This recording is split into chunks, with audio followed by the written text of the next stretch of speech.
Bem, amigos, bom dia, como estão vocês, tudo bem? Eu sou o Roque Paulo Santos, analista aqui do Entrando em Ação. Esse é mais um call de abertura, você já sabe, aqui todos os dias nós começamos sempre com as principais informações do mercado, para que você tenha aí um excelente dia de negócio. Espero também que tenha tido um excelente final de semana. Hoje, segunda-feira, dia 2 de julho, começando aí um novo mês, uma nova semana, um novo trimestre principalmente, e começando também o ano fiscal lá nos Estados Unidos. Lá é diferente daqui, aqui é de janeiro, dezembro, lá começa em outubro e tem informações importantes sobre isso lá, afinal de contas tinha muita atenção. Mas antes, deixa eu pedir a você aí que deixe o seu like. Você já sabe o quanto é importante quando você deixa o like pra gente, porque é a maneira que o YouTube tem para compreender que esse conteúdo é um conteúdo relevante, que vale a pena ele recomendar para um número maior de pessoas. Então é isso que eu te peço, deixa o seu like enquanto a gente vai fazendo aqui essa apresentação. É rapidinho, não custa nada e vai nos ajudar bastante. Aproveita também o espaço dos comentários para deixar aí sua pergunta, dúvida, elogio. Enfim, até tivemos na semana passada a solicitação de um amigo aqui que está sempre com a gente, pedindo para falar um pouco sobre café. Estou preparando o material, a commodity de café, e já já a gente deve falar alguma coisa por aqui.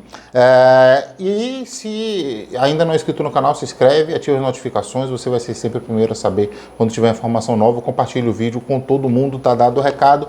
Vamos lá, porque na sexta-feira, a sexta-feira era a sexta-feira tão esperada da semana, né? Desde o início da semana passada eu tinha dito que a sexta-feira seria o principal dia da semana, porque nós teríamos ali um dado de inflação, que é o dado principal que o Fed utiliza para tomar suas decisões. E veio bastante positivo, né? Veio abaixo do esperado, apesar de ter tido uma alta nessa inflação, não foi um recuo, foi uma alta, mas foi uma alta abaixo do que se esperava. O índice cheio, a expectativa era de 0,5, veio 0,4. O núcleo, a expectativa era de 0,2, veio 0,1. Isso foi bastante positivo, um gatilho importante para o mercado dar uma deslanchada. E se não fosse ali a questão da indefinição do Congresso americano, que só foi resolver no sábado, mas se não tivesse aquela indefinição ainda na sexta-feira, o dia teria sido, com certeza, de brilho ali para os ativos de risco, assim como terminou sendo aqui no Brasil. A verdade é que o Congresso americano só aprovou no sábado, no último dia, aos 45 do segundo tempo, uma medida, um projeto de lei que permite o financiamento provisório do governo por 45 dias, ou seja, deu mais uma empurradinha aí para eles resolverem as questões políticas, que, como eu já disse, são mais políticas mesmo do que técnicas, mas pelo menos evitou ali o shutdown, né, a paralisação do governo americano. Mas a verdade é que quando essa notícia veio no sábado, lógico, não tinha muito mais o que fazer, e os resultados na sexta-feira foram mistos e poderiam ter tido resultados melhores ali, os índices americanos, para o mês de setembro. Só para a gente ter ideia aqui, Dow Jones fechou em queda de 0,47, encerrou a semana caindo 1,35 e encerrou o mês caindo 3,86. Vejam como essa semana negativa pesou tanto no resultado mensal do Dow Jones. O S&P fechou em queda de 0,27, encerrou a semana em queda de 0,74, e encerrou o mês com queda de 4,66. Já Nasdaq encerrou o dia em alta de 0,14, a semana em alta de 0,06, mas encerrou o mês com a queda de 5,2. Aqui no Brasil, importante lembrar, no Brasil hoje a gente tem Focus, a gente tem boletim Focus hoje. Sai alguma alteração importante, a gente faz um comentário amanhã, mas a verdade é que aqui no Brasil os juros terminou acompanhando o mercado americano mais uma vez, que lá a curva fechou um pouquinho, né, depois de muito prêmio de risco que foi elevado por lá, e aqui também causando uma distorção importante, porque afinal de contas lá eles ainda estão num momento onde é um ciclo de alta. O ciclo de alta não está encerrado, apesar das pausas. Mas aqui não, a gente já está no ciclo de corte de taxa de juros e a gente continua observando a abertura da curva. Mas os juros na sexta-feira fecharam significativamente bem para baixo, né? Quando eu digo fecharam, na verdade estou me referindo de fato ao fechamento da curva, mas encerrou a sessão com um fechamento de curva bastante importante, principalmente na ponta curta, ponta média e ponta longa, que eu já expliquei também aqui do que se trata, se comportaram também em queda, mas ainda há espaço para fechamento dessa divergência. O Ibovespa, lógico, acompanhou a parte boa também do mercado. Eu tinha dito, eu escrevi lá no meu artigo do Invest na sexta-feira, que seria uma final de campeonato, e foi.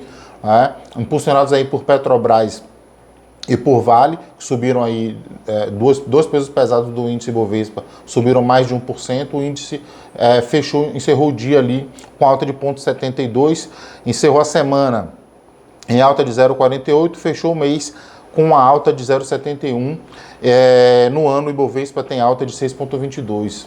Encerrar o mês de setembro com tanta turbulência em alta foi um fechamento bastante interessante e significativo para o Ibovespa, talvez até inesperado. Por isso que a sexta-feira a gente considerou uma final de campeonato. Expectativa para hoje, para a semana e agora início também do mês de outubro, é que a gente tenha, a partir de agora, um comportamento dos índices um pouco mais positivos. Afinal de contas, a gente começa a entender que as questões fiscais elas tendem a se abrandar. A expectativa de fato, então, aqui também em relação aos juros, essa curva ela começa a fechar um pouquinho mais, entregar o que a gente já esperava, que era a dispersão dessa divergência, os juros caem um pouco mais, isso contribua também aí com os ativos de risco, ou seja, o índice Bovespa, expectativa positiva para o mês de outubro. Nós vamos lá ver como é que foi o comportamento também, então, aí, dos principais índices do mercado na sexta-feira, não, desculpa. Vamos ver como é que estão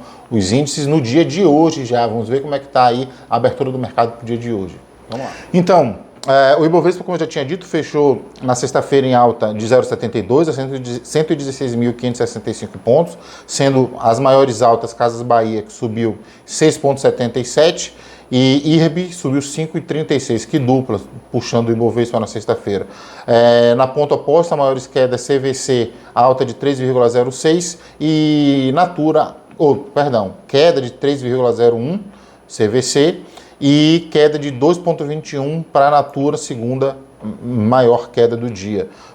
Dólar futuro fechou em queda também na sexta-feira de 0,06, cotado a 5,056. O calendário para essa semana é um calendário bastante pesado, a gente vai ter bastante dados de emprego, uma semana importante, hein? Dados de emprego, relatório JOLTS, ADP, lá nos Estados Unidos, PMI nos Estados Unidos, que inclusive já começamos hoje tem PMI industrial e o Powell também vai falar, e a expectativa é que saia também no dia de hoje o CAGED, que está sendo prometido aí desde a quinta-feira e não saiu ainda esses dados de emprego. Vamos ter ainda, ao longo da semana, PMI de serviço, PMI de ISM de não manufaturados lá nos Estados Unidos. Então vai ser, de fato, uma semana pesada. Importante também, semana com feriados na China. Feriado na China hoje e amanhã, quinta, semana toda de feriado na China, na verdade. A China é feriado essa semana inteira, então a gente já sabe que não tem pregão por lá. Minério de ferro, vamos ver aqui, se teve pregão, né? Sim, minério de ferro, alta de 0,83, petróleo Brent subindo 1,04, moedas, peso mexicano caindo 0,27, zarraço africano caindo 0,62, rublo caindo 0,55, lira turca caindo 0,39, dólar australiano caindo 0,37 e dólar neozelandês caindo 0,31, DXY nesse momento alta de 0,24, não seria diferente. Bolsas na Ásia, então pregão somente em Tóquio, né? Que caiu 0,21, a gente só vai ter bolsa na China e Hong Kong na próxima semana. Europa, Paris caindo 0,34, Frankfurt caindo 0,22, Madrid subindo 0,01, Londres caindo 0,38, Eurostoxx caindo 0,35. Futuros americanos, Nasdaq subindo 0,23, Dow Jones subindo 0,01, S&P 500 futuros subindo 0,06, EWZ, nosso ETFzinho de bolsa lá fora, nesse momento em pré-abertura, alta de 0,26. Então é isso, pessoal. Desejo a todos vocês uma excelente semana, uma segunda-feira de muitos bons negócios. Um abraço a todos e, como eu digo sempre, é hora de entrar em ação.